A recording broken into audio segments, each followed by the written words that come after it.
Perkenalkan, nama saya Apriani dengan NIM 174404005 kelas B. Video ini dibuat untuk memenuhi tugas akhir mata kuliah praktikum konseling individual yang diampu oleh Ibu dosen Nurfadila Umar, SPD, MPD. Permasalahan ini adalah permasalahan di bidang karir, di mana ada seorang siswa yang ingin bercita-cita melanjutkan bidang studinya atau melanjutkan sekolahnya ke jenjang yang lebih tinggi. Namun pada realitanya siswa tersebut tidak diizinkan oleh orang tuanya, diakibatkan karena faktor ekonomi dan faktor-faktor lainnya. Si orang tua tersebut ini mengambil keputusan bahwa anaknya tidak boleh kuliah atau tidak boleh melanjutkan pendidikannya ke jenjang yang lebih tinggi.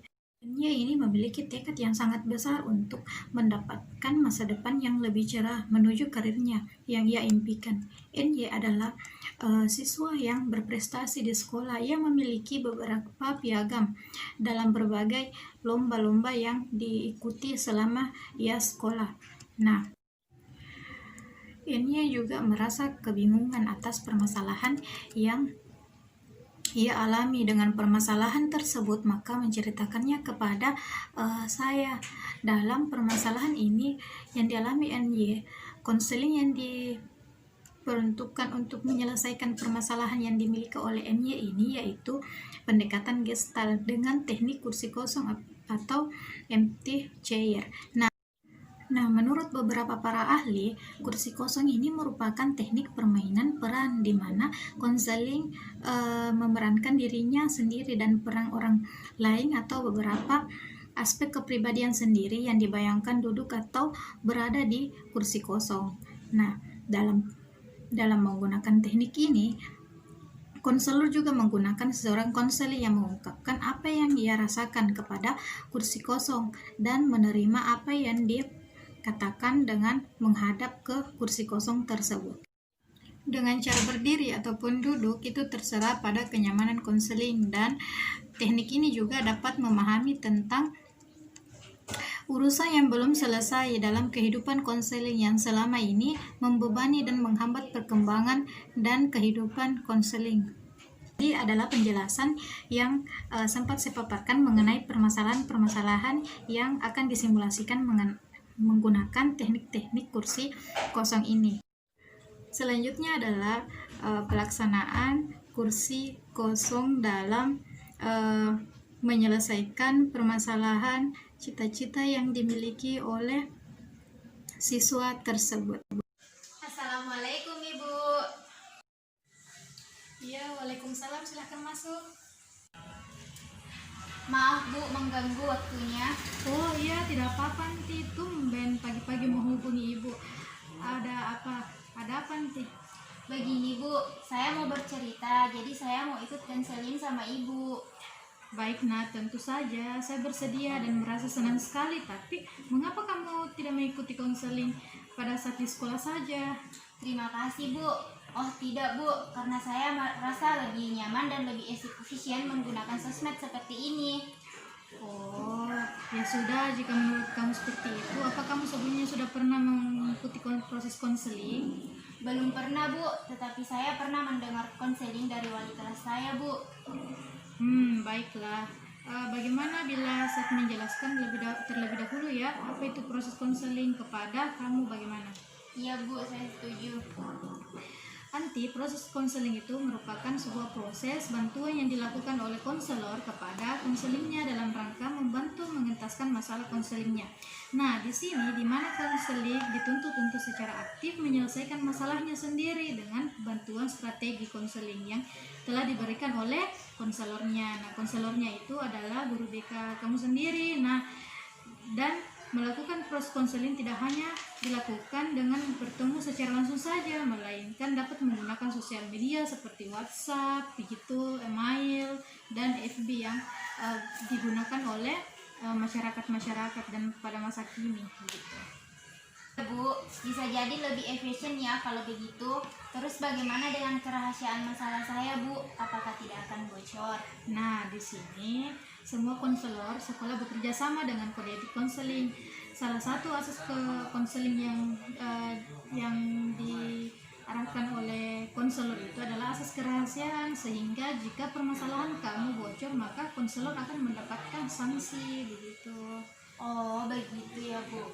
Iya, apa sekarang kamu sudah siap untuk konseling? Iya Bu. Oke, coba kamu ceritakan apa permasalahanmu. Begini Bu, saya kan baru selesai SMA kemarin. Setelah lulus dari SMA ini kan saya ingin melanjutkan ke perguruan tinggi di Makassar, yaitu Unhas Bu. Ya bagus Santi, terus masalahnya apa? Beberapa hari lalu saya mau meminta izin kepada ibu saya bahwa setelah lulus SMA ini saya ingin melanjutkan kuliah, tetapi belum selesai saya bercerita, ibu saya tidak setuju saya untuk melanjutkan kuliah. Kan jadinya perasaan saya jadi bingung Bu, kenapa orang tua saya tidak mengizinkan. Oh iya, kamu merasa bingung atas sikap orang tua kamu. Terus apa kamu tidak menanyakan kembali apa alasan orang tua kamu tidak mengizinkanmu? Iya, setelah saya desak-desak, akhirnya ibu saya mengatakan apa alasannya Bu. Terus apa ibu katanya? Kata ibu saya, kalau saya lebih baik membantu ibu berjualan di pasar ketimbang kuliah. Kan saya anak perempuan, jadi tidak perlu untuk sekolah tinggi-tinggi. Jadi lebih baik membantu ibu saja kan. Kan saya jadi merasa sedih dan bingung Bu, kenapa orang tua saya seperti itu. Itu. Baiklah, nanti saya memahami permasalahan kamu. Kiranya kamu bisa bercerita mengenai kondisi ekonomi keluarga kamu. Iya Bu, saya ini memang lahir di keluarga yang kurang mampu. Namun apakah ketidakmampuan ekonomi keluarga saya menjadi penghambat untuk melanjutkan sekolah saya ke lebihan tinggi?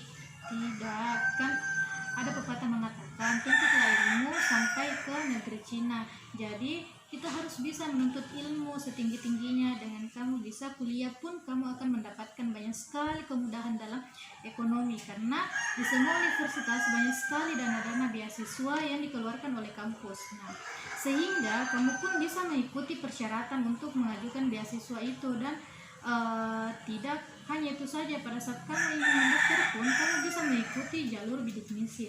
Nah, di mana jalur bidik misi ini bisa meringankan biaya kuliah, seharusnya yang mahal menjadi tidak mahal. Hanya persyaratan bidik misi itu kamu harus berprestasi di bidang akademik dan non akademik di sekolah. Nah, dan kamu kan termasuk anak yang berprestasi di sekolah ini. Oh begitu ya Bu, terima kasih atas informasinya Bu. Nampaknya kita sekarang sudah berhasil menemukan masalah kamu ya. Itu orang tua kamu tidak menyetujui kamu untuk kuliah dan kamu tidak bisa menjelaskan kepada orang tua kamu. Apa betul? Betul Bu, memang itu masalah saya. Ibu ingin menjelaskan tujuan konseling agar diskusi kita nanti bisa lebih terarah dan bermakna. Bagaimana pendapat kamu?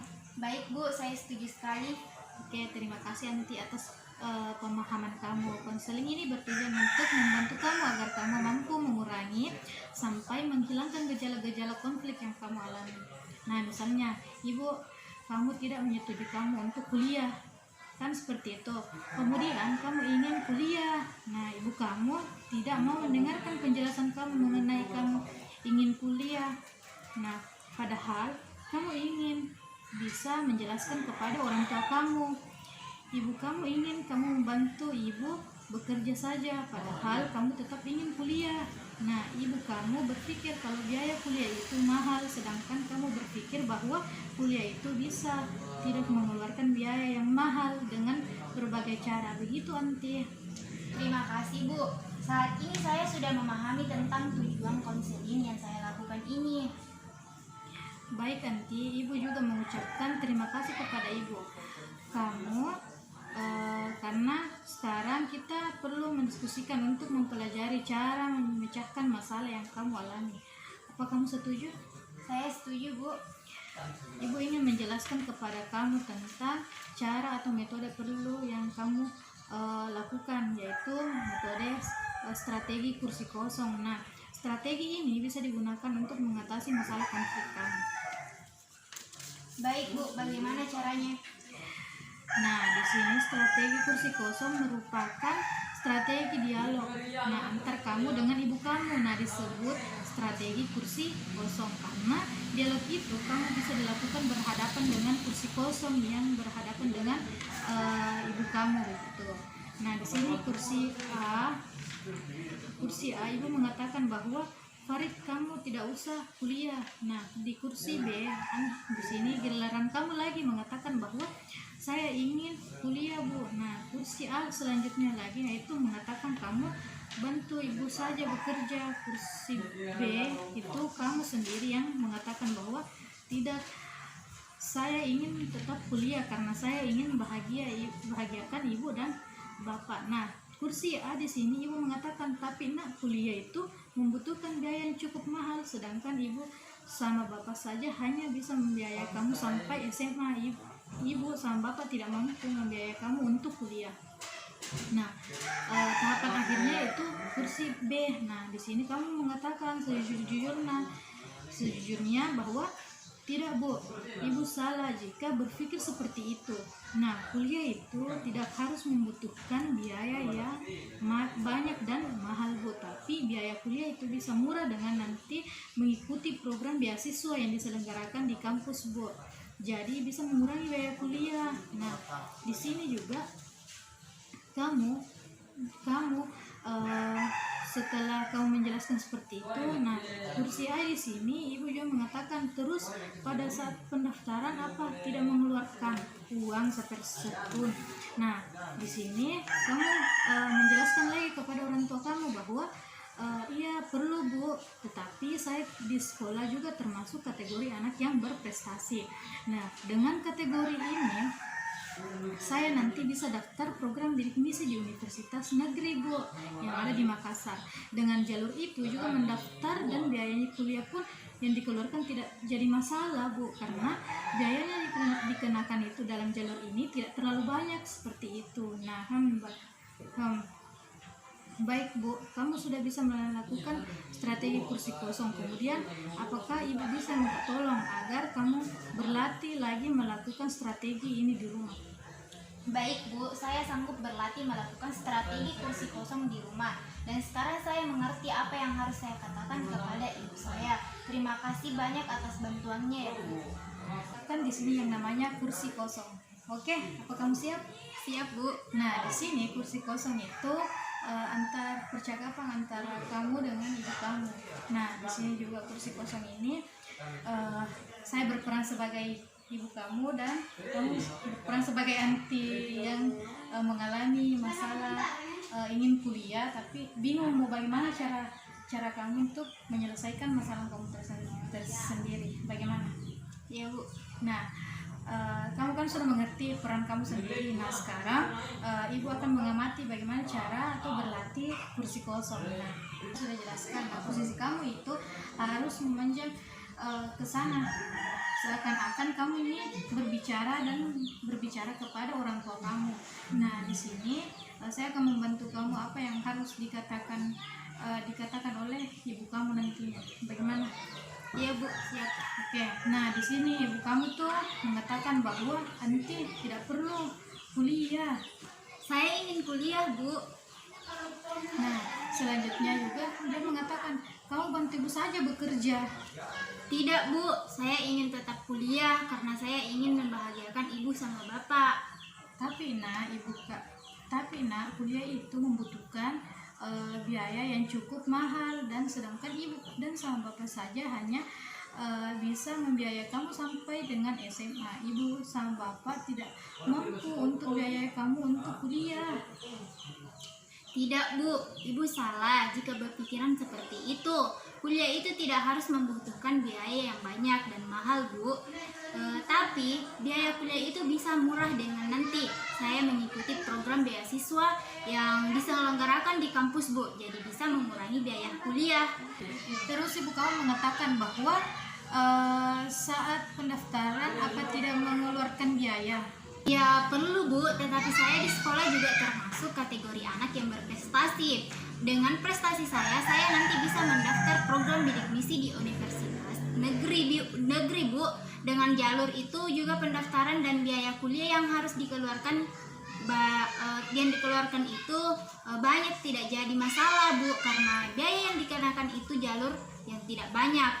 Baik, kamu setelah ini bisa belajar melakukan strategi kursi kosong ya. Kemudian kamu bisa menyelesaikan masalah kamu sendiri dengan menerapkan kursi kosong kepada orang tua kamu, agar orang tua kamu tuh lebih mengerti apa sih pentingnya itu kuliah, bagaimana jalur-jalur yang ada di universitas itu, dan bagaimana juga cara pendaftaran untuk lebih murah untuk melanjutkan bidang studi. Bagaimana nanti? Baik Bu, saya sanggup berlatih melakukan strategi kursi kosong di rumah. Dan sekarang saya mengerti apa yang harus saya katakan kepada ibu saya. Oke, baik. Gimana keadaan kamu setelah kamu berlatih menerapkan konseling kursi kosong di rumah kamu? Alhamdulillah Bu, saya lega. Saya akhirnya bisa membicarakan masalah saya dengan ibu secara baik-baik. Terus, apa pendapat ibu kamu setelah kamu bisa menjelaskan semuanya? Setelah saya beri penjelasan dan pengertian dengan sejelas-jelasnya, akhirnya ibu saya mengerti dan mau menerima alasan saya mengapa saya ingin sekali melanjutkan sekolah ke universitas negeri. Dan ibu saya juga mendukung langkah saya untuk kuliah. Wah, jadi merasa senang mendengarkan apa yang kamu inginkan akhirnya tercapai.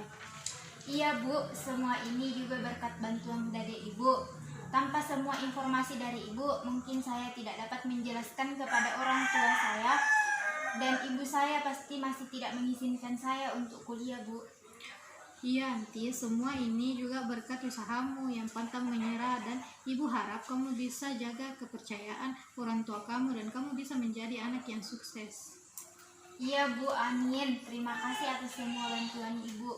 Ya Bu, pasti saya akan menghubungi ibu kembali. Terima kasih ibu. Selamat siang. Iya, Anti, sama-sama. Selamat berjuang dan selamat siang juga.